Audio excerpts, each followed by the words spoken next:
Speaking of that, what a coincidence. We close that tier of backup Supremes, and we open up a new tier of Sophomore Supremes. So these guys that are maybe just a step ahead in the sophomore class here, because we did have the Show Me More sophomore class. Right.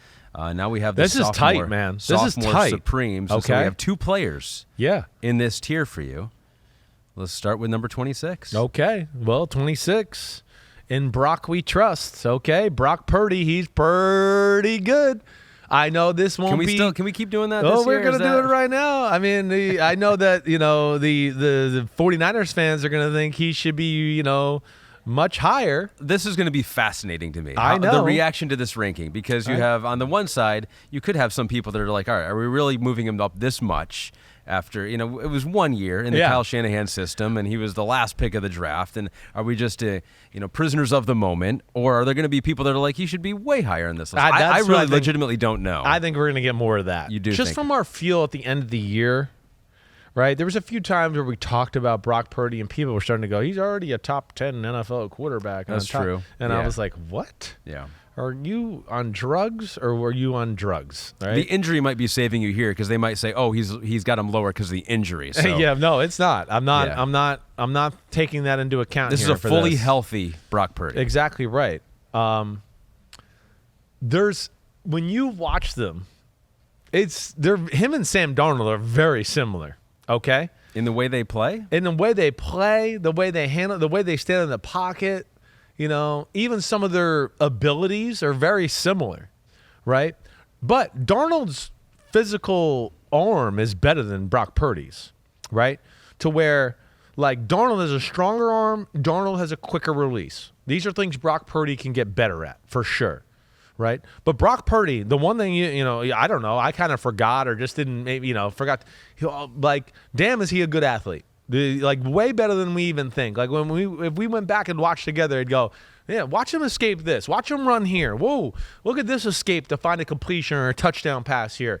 Damn, he's a slippery SOB, as I like to say. So that's where he is really good. And then, of course, his arm, even though I said it's not as strong as Sam Darnold's, it's not that less than. He can still make a lot of game-changing type of throws. And to me, where he separates himself a little bit from a Sam Darnold right now, and again, maybe this is, of course, part of the coaching and what he's gotten with Shanahan. But I think this also goes back to all the experience he got at Iowa State. He sees the field phenomenal. For a rookie quarterback, he's an unbelievable decision maker, unbelievable feel for the game, like overall. Okay, take a sack. Okay, throw it away. Whatever, right? And then maturity beyond belief in some of the nuanced things he does for a rookie quarterback, right? Where, like I said, Sam Darnold could sit there and pat the ball and look at a guy for too long, right? Mm-hmm. Or take a chance, and you're just like, why, Sam? Why? Like, Purdy doesn't really do that. But then Purdy has, he's got veteran eyes already. I mean, when you start to watch Purdy, you start to go, damn, he's dropping back, and he dropped back, and he's looking over at 10 o'clock, and as he's getting ready to throw, he's still looking at 10 o'clock, and boom, he throws it to 1 o'clock, right? Because he's just going to look you off because he knows, oh, wait, this is the coverage, I got it. So he's nuanced that way. That's where he's damn good, right? He's not perfect yet. He does have to shorten his motion. I think if he shortens his motion, of course, it'll be a quicker release. I think it'll add to a little pop in the ball. But he can make all the throws. Yeah. And like Darnold, he's a very good athlete. He just sees the field better and has a little bit better of a feel of the game overall than Sam Darnold right now. And that's why I gave him the edge in that department. I think it'd be instructive to look at his first 8 games under Kyle Shanahan and the first 5 games for Jimmy Garoppolo under Kyle Shanahan. That was back in 2017. The numbers are pretty similar. Right. Completion percentage, yards per attempt. Now, Brock Purdy had a much better touchdown to interception ratio. This is where he's got a good special feel that way, and when to push the envelope and when to go, oh, it's not worth it, I'll take the underneath route. So I'm fascinated here because you talking about him right now I think is better than you talking about him during the season, because of course you give a lot of credit to Kyle Shanahan and being in that system and having weapons in Deebo Samuel, although he was hurt for a bit there. But Christian McCaffrey comes over at that same time. I think during the year you made the point often that is it Brock Purdy? Is it now this new weapon and the running game took off and it reached a new level once Christian McCaffrey got there? Right. But I feel like looking back on it, looking back at the tape, you're giving a little bit more credit to Brock Purdy and running this offense. I'm more impressed maybe than I,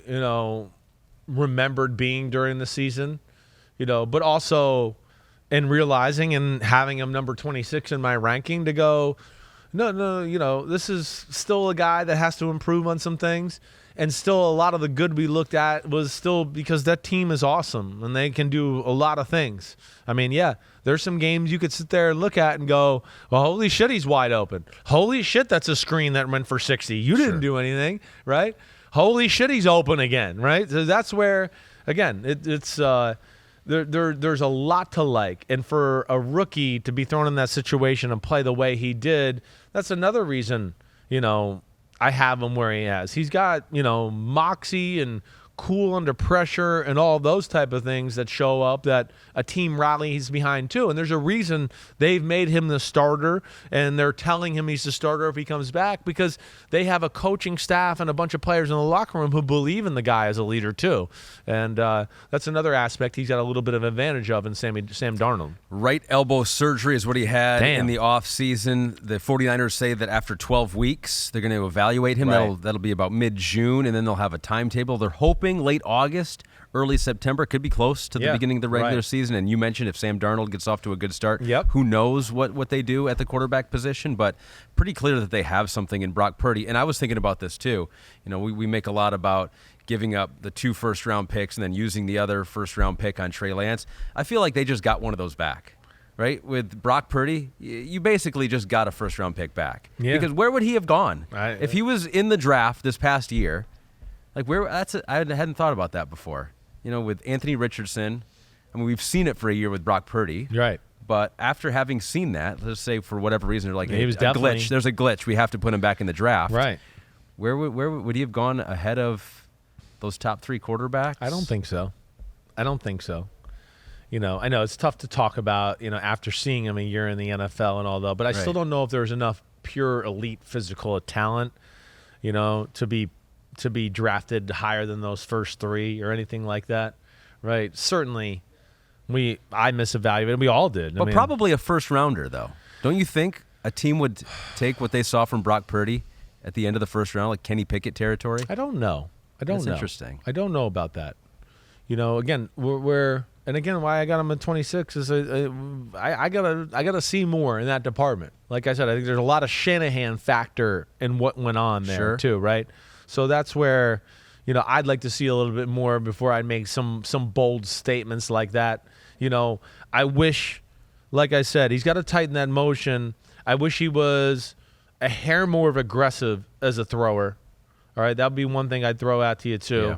But man, other than that, like I said, the feel, throwing off his back foot when pressure's coming, all of that, having a good feel for the overall game.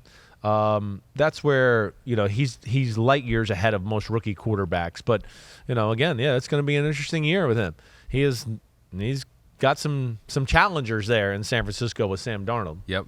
And I think we can say that, Trey Lance will not be on your list. I think that's become... Trey Lance is not on my list. That's obvious. Right. We're talking about all the San Francisco quarterbacks. Let's get it all out there. He will not be on your list. No, I can't say that he's in the top 40 quarterbacks of football right now. You know where I had him last year, and of course he didn't get any reps or get any better last year, so... what did I have him last year? Somewhere in the 30s, I believe, somewhere in that range, right? And of course, I don't think it got any better. Yo, thanks for watching, homies. It's the off season, but there's no off season for us here at Unbuttoned. Me, Ahmed Fareed, we're going to hit all the stories. So hit subscribe for us, okay? We got a ton coming up. My draft prospect rankings, my Simms top 40 quarterback countdown, and videos of me and NFL QBs playing catch and talking about their development and mechanics. Again, thanks for watching. Remember to subscribe. Peace out, homies. See you soon.